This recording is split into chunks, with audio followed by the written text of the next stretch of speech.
If you've read Revelation, then there's a possibility that you have read the phrase, the whore of Babylon. But there's a good chance that you've either ignored it or completely misunderstood it. But it's important because if you get this wrong, you don't just miss a symbol, you miss a warning. And it's a warning that shows up at the very end of the Bible. The whore of Babylon shows up in the book of Revelation, specifically in chapters 17 and 18. And what you're reading there is not random. It's a vision, a symbolic picture given to the Apostle John. And in that vision, there's a woman. She's described as dressed in a purple and scarlet, covered in jewels and gold, holding a golden cup, sitting on a beast. And she has a name written on her: Babylon the Great, the mother of prostitutes. So what is this? Is this a literal woman? A city? A system? Or something else entirely? Let's make this simple. In the Bible, prostitution or whoredom is often used as a symbol, not just for sexual sin, but for unfaithfulness to God. Especially when people or nations turn away from God and give their loyalty to something else: money, power, idols, influence. So this woman is not just a person.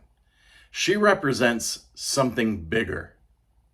In Revelation, she's called the great city that rules over the kings of the earth. She has influence, control, power over nations, and she's not just corrupt. She spreads corruption. This is where people start arguing. Some say she represents ancient Rome, a future global system, a corrupt religious institution, or a combination of all three. But here's the truth. The Bible doesn't reduce her to just one simple label, because the point isn't to identify a name, it's to understand the pattern.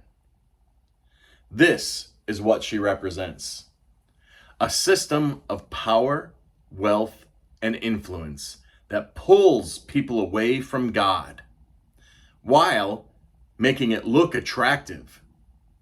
She looks beautiful, successful, untouchable, but underneath, she's empty, and she's destructive. This is why it matters, because when you read Revelation, this isn't just about the end of the world. It's about recognizing what's happening right now. What are you drawn to? What looks powerful? What promises everything, but quietly pulls you away from God?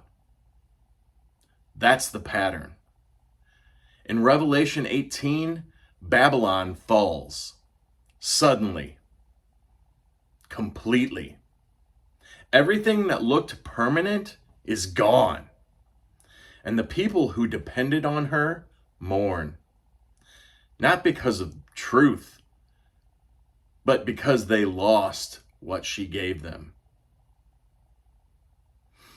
And here's the warning: come out of her, my people. In other words, don't be part of it. Don't be shaped by it. Don't trust it. This is the shift. Because now, when you read about the whore of Babylon, you're not just reading a strange image. You're seeing a pattern of deception.